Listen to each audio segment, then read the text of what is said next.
Okay, guys, well, it's 6 o'clock. We've got a lot of people here tonight. So I'll say welcome. As most of you know me from the films, I am Melly Pullman. But tonight we have with us another of our instructors, Marcus Reed. And he teaches the accounting, finance, legal class, which is our fourth class, 404.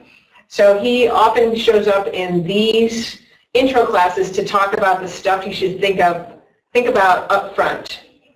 So he's usually our first guest, which we really enjoy having him here. And great to see you all here tonight.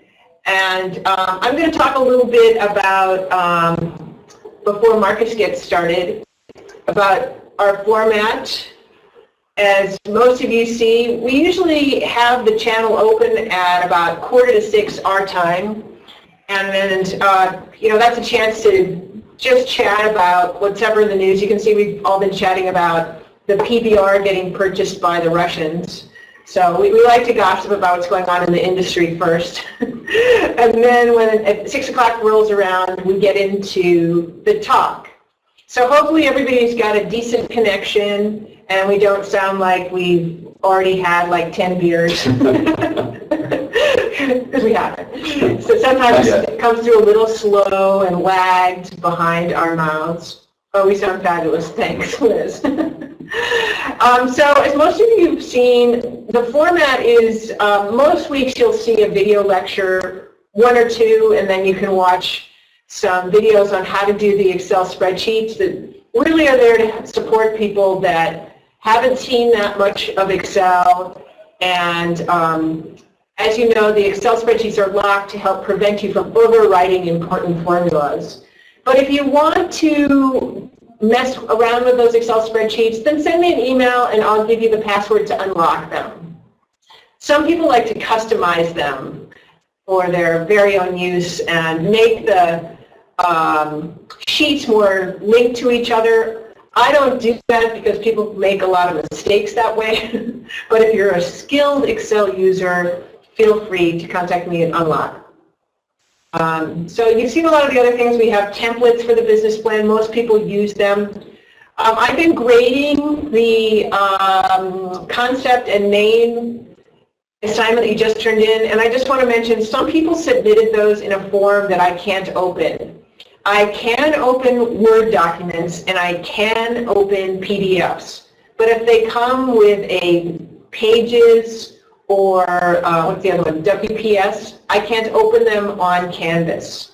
So if you could go ahead and reformat those, either just make them into a PDF or a Word document if you can, and resend them, then I can finish grading your assignment. So I'm almost there. Lots of great ideas out there, lots of great descriptions. A lot of people used photos which make them really nice for the reader to see the sort of image you're trying to convey. So great work, everyone. And if you lost points, don't worry. You can submit the pieces that you somehow didn't have included, and I'll give you back the points for that. All right. So hopefully everybody's okay with the rest of the things we have. There's readings. Everything's on the website. There's quizzes. Oh, don't panic about the quizzes.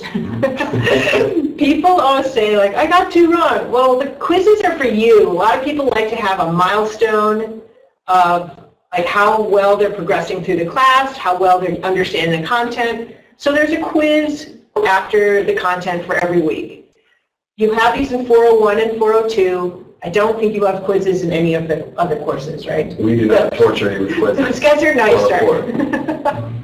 Just fun homework assignments. Yes, fun homework assignments. So, and don't panic about the quizzes. Some people, it drives them nuts, but do the best you can. It's not going to really make or break you in the class. No pop quizzes? No pop quizzes. Yes, the pop quiz is, who bought PBR?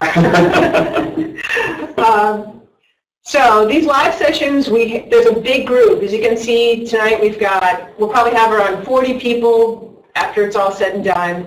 It can get really difficult to take the questions if you don't type them. That's why we mute your mics. But we find that people write their question very concisely, and then you also see other people's questions and know how we're going to address the questions we do it sort of in sequence, but sometimes we lump together questions that are asking the same thing. Last thing I wanted to point out is the weeks we do not have a live session, I will do personal sessions with you if you want them. So if you go to the discussion section of the class, you will see places to sign up for a personal Melly interaction. So we can do that either on your phone or on Google Hangouts, where I can show my screen. And so if we're talking about a craft bev worksheet, we can be looking at the worksheet at the same time and showing each other what's going on. So if you need personal help, go ahead and sign up. It's first come, first served with the time slots. And that will always happen on the weeks that we don't have a live session.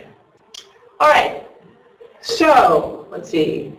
We will let Marcus take it away unless anybody has a question right now that's somehow related to what's going on in the class. Anyone? Anyone? Okay. Thank you, Melly. Just to start with kind of an overview of what I'll be talking about today.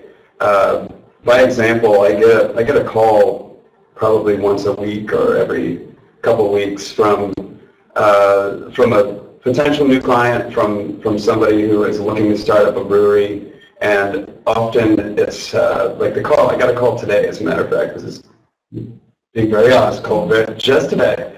3 home brewers, and they say, we make good beer. We want to go pro. We want to start up a brewery. What do we do? And that's what today is about, is getting these very basic, broad brush concepts in your heads so that as you go through this program and through the other 3 programs, you have this background to work with and you know what to expect. My first answer to that question, what do we do, is what you're doing right now. You're taking a course, you're educating yourselves, you're learning the basics of planning a business. And the number 2 part is actually putting the business plan together, which is what you're going to be doing in this course as well. I think those are the 2 very most important parts of starting a business before you do anything else. A lot of people go out, they start out in an LLC, they form a company, they start hiring people, they start buying stuff. Put your business plan together first. But after all that is done, you have your business plan, at least in a good draft form, you can start getting into things like business entity formation, which we're going to be talking about today. A little bit of background about myself as well. I'm a lawyer, business transactions attorney. I work primarily in the brewing industry at this point, although my entire practice isn't yet devoted to it. I'm working on that. It's been a great joy for me because I love the craft beer industry, and I don't make good enough beer to start up my own brewery, so I love working with people who do. So let's get into it. Legal concepts of concern in this class. We're going to be talking about business entity formation, ownership agreements, funding, and securities. We'll just touch on that. We'll touch on some tax issues, name protection and other intellectual property issues, of course very important, and some alternative arrangements like contract brewing and alternating proprietorship arrangements. Oh, before you go on, do you want them to interrupt you with questions as you go on? Please, yeah, ask questions at any point during the presentation. If it's something that requires too much detail, I'll just tell you that. If it's something we're going to be covering in a later class in more detail, I'll tell you that. But please ask questions, and I'm happy to discuss anything. And you can answer some cider and distilled spirits questions. I can, yeah. In full disclosure, I work with a number of cideries, but I do not currently work with any distilled spirits clients. If any of you are looking for a lawyer to help you with that, please hire me because I want the experience. And I just haven't found my place there yet. Okay, so let's get into business entity formation, the organization portion here. Click on that guy's down there. Yeah, what happened there? Bye-bye. There. Okay. Sorry, we had an inside peek at someone's house there for a second, I think. That was cool. So entity selection is one of the first things you're going to do when starting up a company. You need to decide if you're going to be a corporation, or are you going to be an LLC. On top of that, are you going to be, if you're a corporation, are you going to be an S corporation or a C corporation, which are basically tax designations. What I recommend for this is talk to your business attorney and also talk to a CPA. CPAs can be extremely helpful in making this determination because they can help you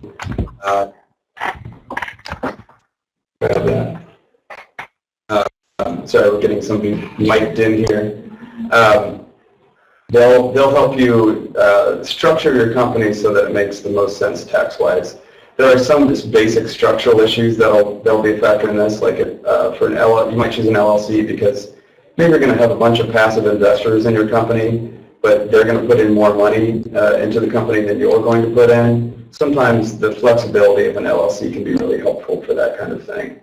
LLCs are just generally more flexible, easier to manage as far as formalities, corporate formalities, but they're also sometimes more complicated from a tax perspective, so bear that in mind as well. Once you've decided what kind of entity you're going to be, you're going to register that entity with whatever state you are forming in. A lot of times at this point, people ask, should I form like a Delaware corporation? Probably not. Everybody hears about the Delaware Corporation, but that's more for pretty large corporations that maybe are getting some huge capital influxes from various sources. In most cases, starting an LLC in your state that you're going to be operating in is perfectly fine. I would say of all the companies I've formed, I think almost always done the state of where they're based. So most of my companies are Oregon-based LLCs when they're going to be a brewery. So the process of registering a company is pretty easy. I still do recommend to people that they use a lawyer to do it, simply because there are a couple of alternatives in the process, and if you choose the wrong alternative, you may have to go back and fix that in the end. So it's good to just do it right the first time, get started on the right foot. In most cases, you're going to be doing that through through your state Secretary of State website. I think every state has an online process for registration at this point. It's usually very simple. And in the end, what you're going to end up with is a document called Articles of Organization if you're an LLC, or maybe a Certificate of Formation, something like that, or Articles of Incorporation if you're going to be a corporation. Once you have filed your company, in most cases and in most states, you're still not really fully formed as a business entity. You're recognized by the state as a business entity, but you haven't developed that liability protection, which is the point of starting a company. So you want to work on that with your attorney in developing the formalities that are necessary to build a liability protection around you. So the whole point of this is to protect your personal assets from potential creditors who want to go through the company and get to you and get to your personal assets and take your house and your car and your sweet homebrew system that you have in your basement. So that's very important, especially in the long run of your company. And we talk more about that in 402, I believe. Registration with foreign jurisdictions, also important if you're going to be opening maybe multiple facilities, or if you are, for some reason, say you're a Washington brewery, but you organize your company in the state of Oregon. Because you're primarily doing business in the state of Washington, you're going to register as a foreign LLC or foreign company in the other state. A lot of people ask, do I need to register as a foreign company if I'm going to distribute into another state? Usually not. In fact, I can't think of any good reason for doing that unless you have some kind of actual physical presence in that state. Maybe you have an office in that state or a bunch of employees in that state, something like that. That may be a reason for doing that. Assume business name registrations. A lot of people really fret over naming their company when they go to form their business. I tell people, don't worry about it. Call it whatever you want to call it, because you can always register what's called an assumed business name, or in some states a trade name, which is basically the name that you are doing business under. And that's where you see the designations like I am such and such, LLC doing business as such and such brewing company. But basically the intent behind that is if somebody is doing business with such and such brewing company, they can trace that name back to the actual business entity, which is your LLC. And that's all on record with the Secretary of State as well. And you'll need to register those names for TTD purposes as well. Record keeping, make sure to keep a corporate record book. Keep all those documents in one place. You're going to need these documents frequently when you're starting out for things like if you're getting a bank loan, they're going to ask you right up front for your copy of your articles and for your other documents that we'll be talking about in a second. And also consent resolutions. A consent resolution is basically a document saying we as the managers or the shareholders or the members of this company have decided to do this. And a lot of times it appears like it's just a formality, and most of the time that's exactly what it is, but it's an important formality. You want to keep this record of you formally making decisions along the way, especially the big important game-changing decisions like taking out a big loan or maybe hiring a new manager, things like that.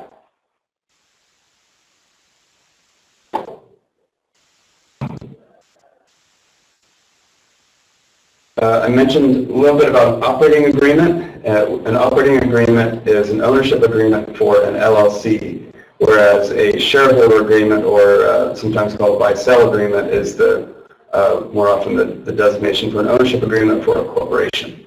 An operating agreement is basically the instruction book of your LLC. So it's going to have things like your management structure, who manages the company and how are decisions made. It's going to set up that limited liability that I was just talking about, and it's going to cause your company to indemnify you for any liability that you might incur personally. So if somebody sues you personally, your company will pick up the tab and pay the defense costs and pay for any liability, as long as you didn't do anything too bad and intentional, or jump over the bar and beat somebody up or something like that. It's also going to contain your tax allocation and profit distribution provisions. So it's going to say when you profit, which hopefully you someday will, it's going to say what happens with those profits, how the taxes from those profits are allocated among the owners of the company, and how, if you're going to distribute profits to the members, how those are going to be distributed. And that can be done a number of ways, so it needs to be spelled out very clearly within your agreement. It'll also spell out dissolution of your company. If at some point things aren't working out and you need to wind up and dissolve your company, it's going to tell you exactly how to do that, and who to pay first, and who makes the decisions in dissolving the company and so forth. And one of the very most important parts of an operating agreement or a shareholder buy-sell agreement is the transfer provisions. This is what's going to tell you how you transfer ownership in your company at various times. For instance, somebody just wants out of the company. One of your partners says, okay, this has been fun, but I'm going to go start up a tech company somewhere. They need to know what they can do with their ownership. So maybe they find a guy who's really interested in buying them out. They can't just go and sell that. You don't want them to be able to just go and sell their ownership to some random person, because you don't know if you want to be doing business with that person. You're a small company. It's very important that you be comfortable with who you're in business with. So you have a right of first refusal that says, okay, if you're going to sell your ownership, that's fine, but you have to come to me first, and you have to give me the same offer and the same terms and give me an opportunity to buy you out. That can also be done where the company has that opportunity, where the other members of the company have the opportunity. It can be structured, and an LLC can be structured however you want it to, and in most cases in a corporation as well. So can I just mention that you all have an operating agreement in this module of materials. That's a boilerplate operating agreement that you can look at and see what kinds of things are in there. I should mention that in several of the brewery projects that I was involved in, there was no operating agreement, and this is typical, and I want you all to learn from my terrible mistake, is that you really want this, because it tells you The brewery I was involved with, Wasatch, is now an incredibly successful brewery and just got sold to venture capitalists last year, and at a very, multi-million-dollar deal. And I certainly did not benefit from that because of my lack of operating agreement. Even along the way, I could have had a much better deal exiting both projects I was involved with if I'd had one. So it's all rosy going in. You're all like, yay, yay, we're starting our first business, or, we're starting our first craft beverage business. But you should really have an operating agreement. Absolutely. A couple of things I always tell my clients is, one, it's probably the most important contract you'll sign as a business, with your second most important probably being your primary distribution agreement. Yes, I like that comment. That's a good point. The other thing is it's an agreement that is way too often taken lightly, and a lot of people, like Melly said, just jump into a business and think, okay, we'll just sort all this out later. Well, the time when it usually comes up to sort that out is usually when some kind of relationship is broken down, something bad has happened, and that's the very worst time to be working out how to transfer ownership and how to make management decisions. The sort of analogy I give is that every business at some point in its life cycle is going to have a change of ownership if it doesn't go bankrupt or dissolve. There's going to be a change of ownership at some point, whether you are selling the company to somebody else, merging with somebody else, or just getting out of the company yourself. There's always going to be a change of ownership, so plan for it now. Don't plan for it when it's time to actually make that change. And hire a good lawyer to do it.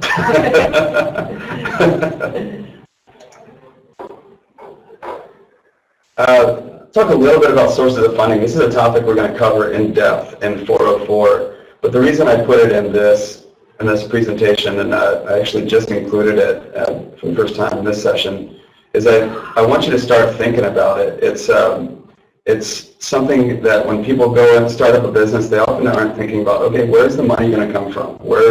How am I going to fund this thing? And you would think that's an obvious part that you want to think of, but you'd be shocked at how far you can get down the road without thinking, okay, I have a $500,000, $600,000 business plan. How am I going to fund that?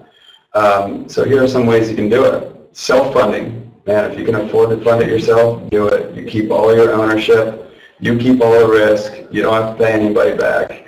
And some folks are finding really creative ways to do that, such as borrowing off their 401k. There's a program called ROBS, which is rollover. Oh gosh, I'm not going to remember the acronym, but it's an IRS sanctioned method of basically having your 401k invest in your company. So if you have a really substantial 401k and you believe that much in your company that you'll stake your entire retirement fund on, you can have it invest in your own company. Your spouse may not like that. Your spouse, definitely talk that one over with your spouse before going that direction, and maybe have a backup plan as well. It is quite risky. Friends and family, a lot of the companies I work with, this is how you see them funding their companies. They have friends and family who believe in them, they've tried their beer, and they want to just throw some money at them. The warning I'll give on that is that friends and family are still investors. You can still get into trouble with them. They can still get upset if they lose all their money. You still need to be very open with them about your business plan and about the risks involved. And you need to be very structured in how you accept that money, documenting any loans and documenting any equity that you're giving them, any ownership you're giving them. And that segues into private debt and equity, same thing, but maybe you have some folks who hear about you and maybe they know your beer, you've worked at a brewery, they know you make great beer, so they're going to invest in you. This, because it's that step removed from friends and family, becomes a little more risky. You get into securities issues, which we'll talk about in a second. So you need to dot your I's and cross your T's when doing those arrangements to make sure you're not going to get in trouble down the line. And we'll talk about that in a bit. Institutional financing, SBA loans, conventional loans.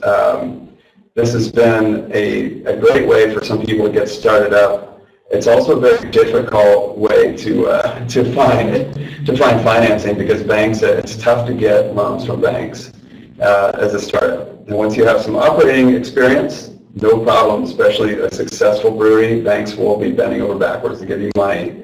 But starting up, a lot of people come to me and they say, okay, here's my plan. I'm gonna put 50 grand of my own money into this brewery. I'm gonna get the rest from the bank. Well, I hope so, but that can be a tough road. I've seen some banks even go down the road, okay, we love this industry, we're gonna fund this industry, and then they back off after a while because they've done too much of it. Maybe that's a unique Portland problem, I don't know.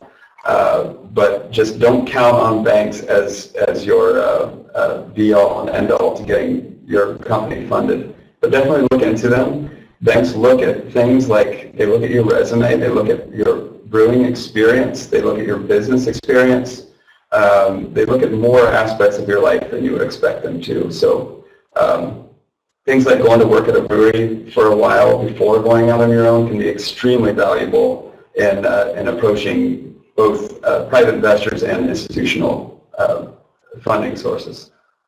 State and municipal economic development organizations, that simply means there are organizations out there that invest money in companies to develop particular areas of your state or municipality. Angel investors and venture capital, again, very hard to come by in the brewing industry, but it's out there. There are some angel funds out there that are interested in the brew space, but there are also 2,000 breweries in planning, so you have a lot of competition for that. Crowdfunding has become extremely popular for funding breweries, at least for getting started. We'll deal with that also in 404. And it's been a great way for people to earn 20 or 30 grand that's not tied to equity. It's not tied to a loan. It's just money you get to keep. But it also develops a tremendous amount of awareness for your new brand. It's a great marketing campaign. It's also a lot of work, and we'll talk about that in 404. But it's the guys I've talked to who have done that have really worked their tails off to be successful at it. Equipment leasing isn't really a funding source, but it's a way to avoid having to take on tremendous amounts of funding. There are leasing companies out there that can spread that debt burden out over a certain period of years, allow you to get started on a little bit less capital. I have a Wichita Kickstarter. Oh yeah, yeah. You see a lot of them. They're not really raising a lot of money. Not a lot. I don't see people getting more than, say, $25,000, $30,000. Yeah, there have been some that have been a little bit bigger than that, but for the most part, yeah, it's 10, 20 grand. Marketing's fabulous. It is. Yeah. I think it's the best thing to do for marketing. Yeah, I completely agree. And what other marketing is there where just from the marketing you can get free money out of it? Usually marketing costs money, right? Yeah. It's kind of cool. Can you explain a bit more about equipment leasing? Sure, it's simply that there are companies out there who will lease, they'll lease you a brew house. They'll lease you a bunch of fermenters. They'll lease you other equipment for your brewery.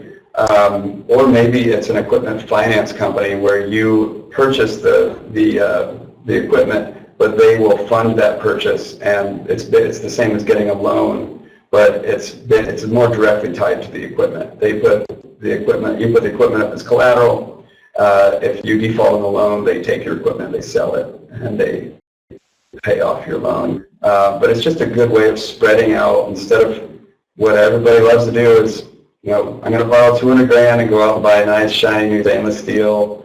It is a fun thing for people to do, and you get that pride of ownership in these gorgeous tanks. But at the same time, they are really expensive. If you've done any homework on that, you know how expensive they are. And equipment leasing can help you spread that out over a period of time. Not to mention that if you're leasing equipment and it's equipment you have on a more short-term lease, you lease a 7-barrel brew system, and then after a certain amount of time, the lease ends, they take the equipment back, and you go get a 15 or a 30 or whatever because they're expanding like crazy. So that can work out pretty well for folks. I don't see people using that option all that often, but it does happen. depending on your state, I found equipment leases have high insurance and state tax costs that can really add to overall interest rate. Yeah, that's a good point. That is a very good point. In Oregon, we have no sales tax, so you don't have to pay that. But you're right, in some states that could be a killer. Yeah. Yeah, some of the interest rates can be pretty burdensome on these things. It's not like a bank loan where you might get like a 4% interest on something. These guys might charge 10 or 12% interest, maybe more. I'm not sure what they're at these days, but they're in it to make money, so they're going to charge you some interest. And a lot of them want to lease because today the used market is as good as the new market. So basically, what the equipment sold for new is what people are buying it for used. So the person that's leasing thinks it's a sweet deal for them. Yeah. So they all want to do it now. A lot of the equipment manufacturers will offer to cover your leasing. The SBA rules this too. That is true. It's a low risk thing today. Okay, I'm just going to touch a little bit on general securities law. This is covered extensively in 404 again. It's just another one of those things I want to throw out there is you should be aware of. Securities law covers any kind of when you are selling ownership in your company or when you are offering debt to somebody's loaning you money and it's tied to the value of your company or it's tied to the success of your company. That is a security, and that's a very highly regulated area of the law. That's what the Securities and Exchange Commission governs at a federal level. So all I'll say about that is get a lawyer to deal with this part of it. A lot of people go out and they find a bunch of people who want to invest in their operation, and they start taking checks, and they say, okay, you give me 50 grand, you can have 10% of the company. And that's all well and good until things start happening, like maybe you have to distribute income to that person and they're not getting as much money as they expected to get, or if maybe your business starts to fail and your equity investors are going to lose money. That's when equity investors, as friendly and close to you as they might have been at one point, decide they don't want to lose their money anymore and they sue you. And if you've done everything right, then you're going to have a good defense and you're going to be okay. If you haven't, then you're probably going to get sued for securities fraud and violation of securities law and have to pay back every dime that they gave you and maybe some additional damages as well. So that's just my sort of scared straight speech for get a lawyer when you do your securities offerings. And do it early. You don't want to start taking checks and then get into handling your securities compliance. It's important to do the paperwork up front and then take the money. And there are some people that you just shouldn't take money from. You need to be careful about who's investing in your company. If they are scraping through couch cushions for loose change to invest in your company, or if they think they're going to make an income off of your company and they're relying on that income, not good investors. You need people who have disposable income. They can go years without seeing a return on it, and if you lose everything, they're not going to come after you because they're well enough off. What type of lawyer should you look for? A lot of general business attorneys can handle small securities offerings. That's what I handle. I only work on securities offerings under $1 million. And that's the kind of the definition of small in the securities world. If I get into something bigger than that, I bring in a securities expert, and there's some really good ones out there. They're very well paid attorneys, because it's a very specialized industry, and a very high-risk industry for attorneys. For instance, in Oregon, if you screw up in a securities offering as an attorney and your client gets sued, you can be personally liable as well as your client. So we are pretty careful with this stuff. This term accredited investor, I'll just mention that quickly. This simply means it's an investor who is defined by federal law as being wealthy enough to make their own financial decisions. So it's basically somebody who has a net worth of $1 million or more, or makes about 200 grand a year on a regular basis. they're deemed by the federal government to be sophisticated enough to make their own financial decisions, whereas the rest of us are not so much. I have some friends who make that kind of money, and I think it's a very flawed definition. They are it's not mutually exclusive. It is not. It is mutually mutually exclusive. Yeah. The sophistication part of it is what I was talking about. Just make sure your investors are sophisticated enough that they know what they're getting into, that they know that they are. And to answer your question, Ted, James, what's the difference between those two? Accredited is somebody who's automatically deemed smart enough to know what to do with their money. Sophisticated simply means that they have the knowledge and experience to know what they're doing with their money, even though they're not fitting within that accredited investor definition. So accredited has a financial, they have to have a certain amount of assets. That's right. Accredited is a very defined term. In fact, when you sell equity to an accredited investor, you have them fill out a form that says, I am this, I have $1 million net worth, I make this much money every year. And also on bigger deals, there are even companies out there who will verify an accredited investor's status because it's that important. With sophisticated, it's a little more wishy-washy, but you just want to make sure that they know what they're getting into and that they represent in a document somewhere that they know what they're getting into, that they understand the risks involved in the transaction. The other big part of that is make sure they understand those risks, document those risks, tell them that they can lose every dime that they put into your company. That's going to help you in the end if things go badly. Of course, things aren't going to go badly. They're going to go great. They're going to go great. Taxes, I'll just gloss over this. Tax filings, you're going to want, when you form your company, you'll fill out what's called a Form SS4. This gets you what's called an employer identification number, and this is basically your social security number for your business. You'll need it for your opening a bank account. You'll need it for various things. So you'll get one. If you're a single member LLC, you don't technically have to get one, but most people do when they're opening breweries. State employer registration simply means most states have some kind of similar number, tax identification number for paying your state taxes, withholding payroll taxes and stuff like that.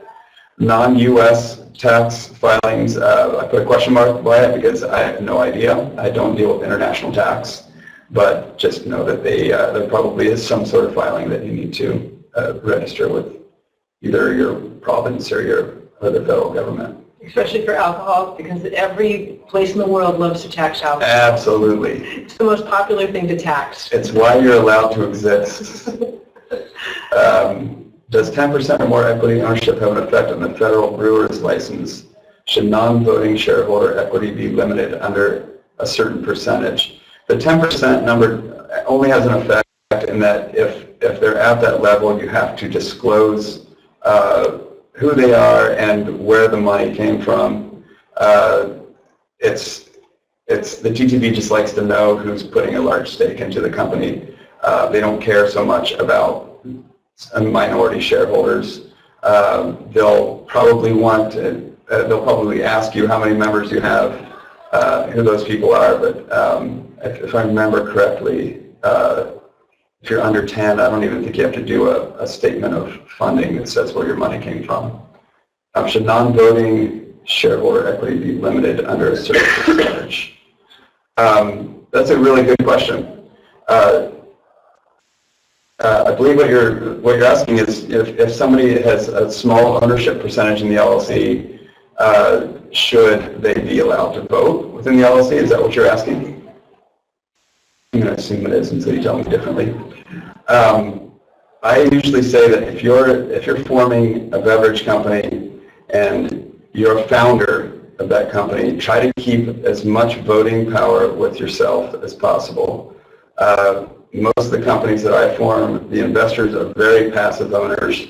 They have decision-making powers and on some very limited but big picture kind of things like approving an amendment to an operating agreement or dissolving the company or things like that. But the last thing you want when operating your company is to have 10, 15, 20 people giving you direction and requiring a vote for everything you do. The caveat I'll give to that is a lot of sophisticated investors, who, especially those who are putting a lot of money into a company, will require that as a condition of them giving you the money, that they have some more voting power within the company. So sometimes they'll come in and say, yeah, I'll give you 400 grand, but I want to be able to vote you out of management. I want to be able to change the direction of this company. That becomes a judgment call for you. You want somebody to be that involved, that immersed in your decision making. And say in a two-class system, voting and non-voting, there are various ways to set that up. For LLCs, I often just set it up as everybody's a voting member, but then you have a manager tier of the company that makes all the day-to-day operational decisions.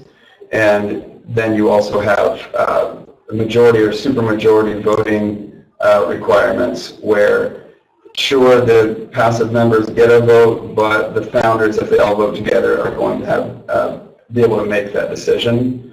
There is something to say for having just non-voting membership altogether, because then you don't have to have a vote at all.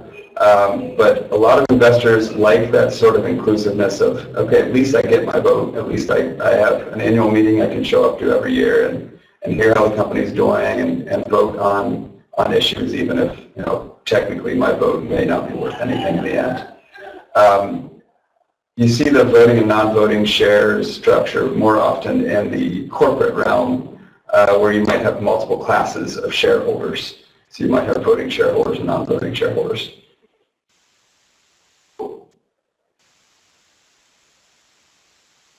Let's talk about name protection. This is something that folks often think of very early on in the process, because for whatever reason, when people go to start up a brewery, one of the first things they do is come up with a name, and I think that's fantastic. In fact, I had a name for a brewery I never started. So it's important if you're going to put that much thought into the name of your brewery or of your products, that you protect that name. The first thing you're going to want to do in that respect is clear it. That's the term we use for going through every source that's relevant to your company, that you can find names of those companies, such as the U.S. Patent and Trademark Office. We'll go to sources like Rate Beer and Beer Advocate. Any sources that are going to have the names of beverage companies, make sure nobody's using that name, or something similar enough that somebody might send you a cease and desist after you start up your company. They've all done this for the first assignment. Oh, good. They've done a great job with this. Oh, excellent, excellent. I think there's still some tricky territory, which I'm sure you'll. There is, and it's I think it's a wonderful first assignment, because it is one of those things that you need to start thinking of early on. A lot of people will before they even start putting their company together, they'll go out and get a domain name. They'll buy stickers, they'll buy T-shirts, and maybe they'll start a Kickstarter and start giving away stuff with their brand on it. And then, a month later, or a year later, or however long later, they get a letter in the mail that says, hey, you're using a name that's very similar to ours, and we'd like you to not do that. That means all the goodwill you built up in that name, all the money you've spent on it, is now gone, and you have to start from scratch. That's a bad place to be, and it happens all the time. So especially, you can imagine with the proliferation of beer names out there and brewery names, you have to be very careful of this and clear your name well. We have a specific trademark issue. Last name is trademarked by Dean Foods, and it's based right in Dallas, Texas. My cousin had a dairy in Dallas, Texas, Chef's Dairy. It's trademarked. I mean, legal option as far as using my last name in the brewery title, Chef's Family Brewery.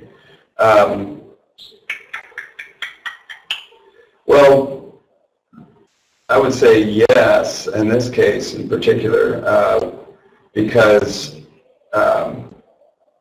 if the competing name is going to be a different industry,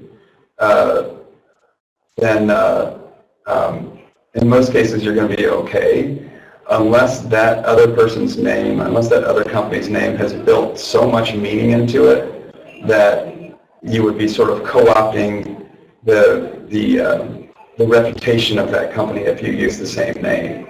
So without giving a thorough analysis of it, which I think you should have something like that analyzed more thoroughly than in a 1 hour class, 2 minutes, I would say you're probably going to be okay. I don't know how big or popular the Chef's Dairy name is, but if there's Chef's Dairy and there's Chef's Family Brewery, in most cases you're going to be okay because the products are just too different. Sure, they're both things you drink, but there are 2 different classes. There's going to be an alcoholic beverage class, and there's going to be probably a dairy class or something like that under trademark law.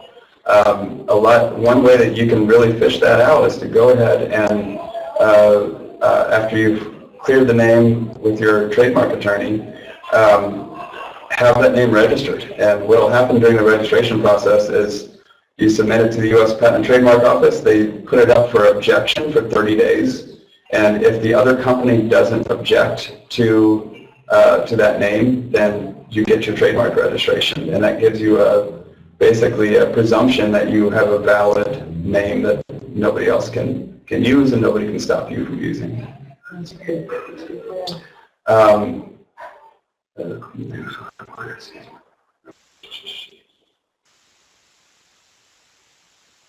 The question was the name. I found that a winery has used my name in one of their one-off labels. They have not trademarked it. If I trademark it right now before then, do I have a legal leg to stand on? This is another one that usually requires some analysis behind it. But just as the general concept, yes, be careful of wineries. Wineries have been found recently by the Patent and Trademark Office to be close enough in nature to breweries that the conflicting names can cause some problems. So the Trademark Office has been denying registrations when the names are similar to wineries. Now the other question is for these one-off brands. So they used it at one point, they're not using it again, they never trademarked it. If you can get in there and get a trademark on that name, you're probably going to be in good shape. However, since they've used that name in some context already, they'll have what are called common law rights in that name, which means they're going to have some limited protections there. So if maybe you start selling your product into their distribution area, and they say, wait a minute, we use this name within this distribution area, it's our name, we have common law rights to it, that may carve out a protection for them within that area. Usually that's going to mean that you can still use the name there, but it's also going to mean that you can't stop them from using the name. So you're going to end up in pretty good shape in that situation. But again, these are very specific questions. That's the kind of thing you should have analyzed by a qualified attorney, which I like to think of myself as. But I don't specialize in intellectual property. I have other people in my office who do that because it is a very specialized area. I just have enough knowledge on it to get me in trouble. Okay, great. So disputes. Is this a reason for a lawyer on retainer? It seems there have been a few instances where there have been bullies going after the little guy. What guidance would you give with regard to this for a limited funds company? The first thing I would say is clear your name. That's going to save you money in the long run. It's way cheaper to clear a name with a trademark attorney than it is to have a trademark attorney on retainers in case you get sued by somebody. And there have been a lot of cases of this sort of trademark bullying. It's becoming a real problem. And a lot of times when I've seen it happen around town here, the bully doesn't have a great position, but they have resources. And new company who's just getting started up as a limited budget is not going to be able to fight the big company and their big law firm and their legal team.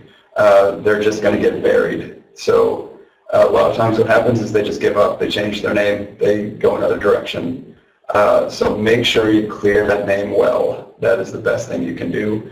As far as putting a lawyer on retainer, most lawyers don't, it's kind of, some law firms will say, it can be $5,000 and I'll be there when you need me.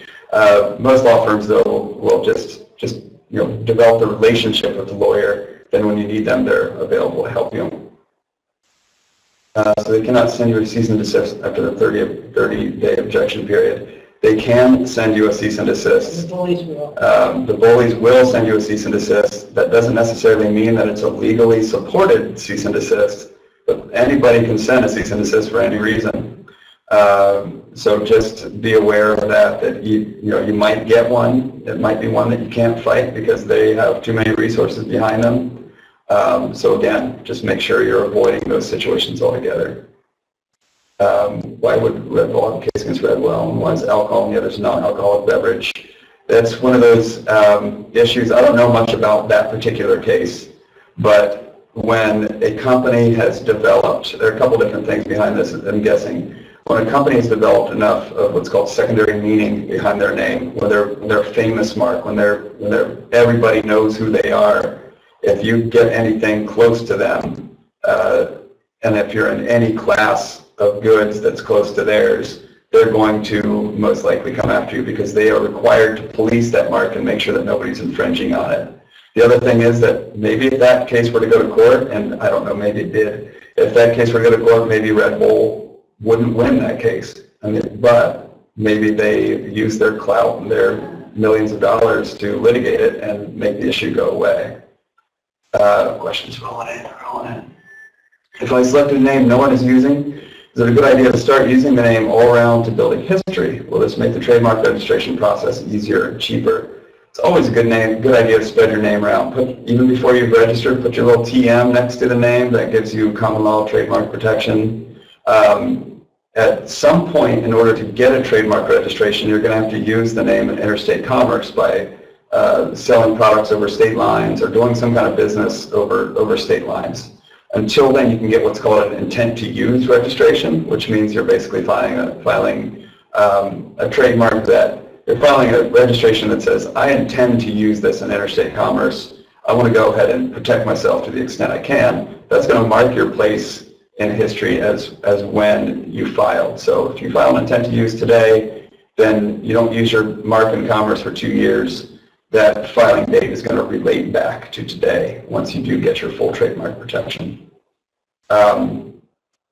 Looks like Red Bull did back off perhaps due to bad press. Good, I'd like to hear that. They did with Harvester, so they haven't changed their name. Yeah, we have a local brewery, a wonderful gluten-free brewery in town called Harvester Brewing. Really nice logo with the tractor on it. The name's very fitting for the brand.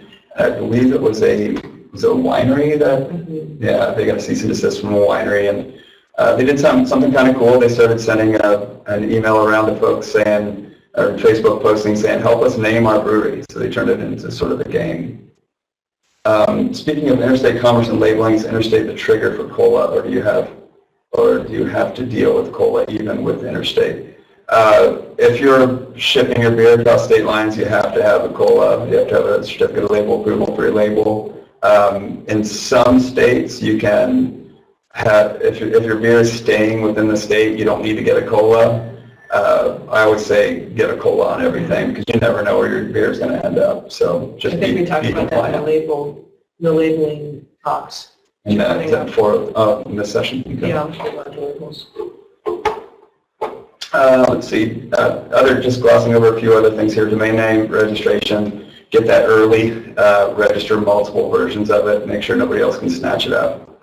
The other intellectual property issues, recipes are becoming a bigger issue. For a long time, it seemed like they were just kind of, nobody cared about their recipe protection, and they were openly shared, they were open source basically. A lot of people are finding out that, hey, we worked hard on developing this recipe and we should protect it. I've seen a case even of one of my clients where their brewer left, took all the recipes with them, opened up another brewery, making the exact same beer. That did not make my client very happy, but he had no written protections in place. It's not really copyright protection, it's not trademark protection, it's not really an intellectual property issue as much as it is a trade secrets issue. So the key there is getting your employees under a confidentiality agreement, making sure that they are required to keep those recipes confidential. And even more importantly, it's important for you to treat the recipes as confidential. So don't go disseminating them to the public, putting them on your website, sharing them with too many people, or else you're going to lose that confidentiality. Inventions, if you invent a new hopback or something like that, you want to get it patented, go to a patent attorney. Packaging, there is a possibility of having any kind of unique packaging that you have, maybe a bottle shape or some kind of style of packaging that could be copyrighted, but I haven't seen much of that going on, but it's a possibility. So there are two names somewhat similar. Is there a way there could be an issue with, say, something like Cigar City Brewing and City Brewing Company? It's, for that particular example, probably not.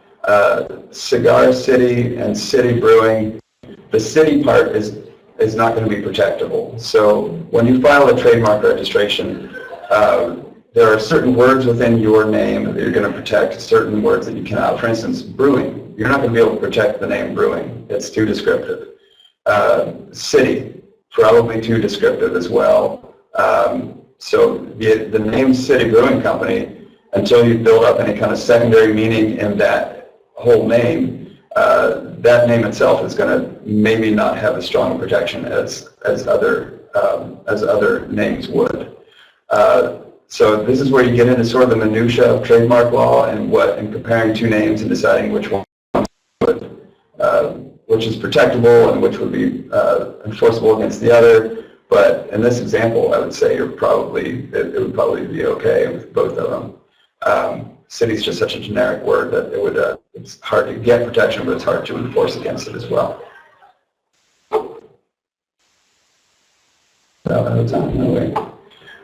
Contract brewing and alternating proprietorships. These are going to be discussed more in 404 as well. But just a quick synopsis: contract brewing. The part in quotes I have on this slide is actually from the TTB definition. It's a business relationship in which one person, such as a wholesaler, retail dealer, or a brewer, pays a brewing company, the contract brewer, to produce beer for him or her. So this is what you get with Pabst. Pabst is a contract brewer. They have an office down in LA. They brew all their beer through Miller Coors. It's not an unusual arrangement. At the small craft brew level, it's used a little bit less than at the big boys level, but it is being used more and more, and for good reason. I mean, you can do something like you have a brewery set up in Portland, but you hire a brewer in Vermont to brew a batch of beer for you under your own, and then you sell it under your label. That's a possibility. I don't see a whole lot of that going on yet in the craft world, but it's a possibility. It's also a wonderful way to get started up. I had one client in town here who we started up as they're basically a distributor. They're a wholesaler. We got them licensed as a wholesaler, but they have their own craft brew brand. They have their own recipes. They have their own processes. They just don't have a facility, so they pay somebody else to use those recipes and those processes to make their beer, and then they sell it all over town. It works great. And it's a temporary thing for them. They're going to have their own facility using the money they've made from this arrangement. Alternating proprietorship is two or more people take turns using the physical premises of a brewery. Also a very great way for a new brewery to get started without spending the hundreds of thousands of dollars on equipment. You find another brewery that has excess capacity. You form an alternating proprietorship relationship with them, and you brew the beer at their facility. So the key difference between these two concepts is contract brewing, the contract brewer has control and ownership and title of the beer throughout the entire process.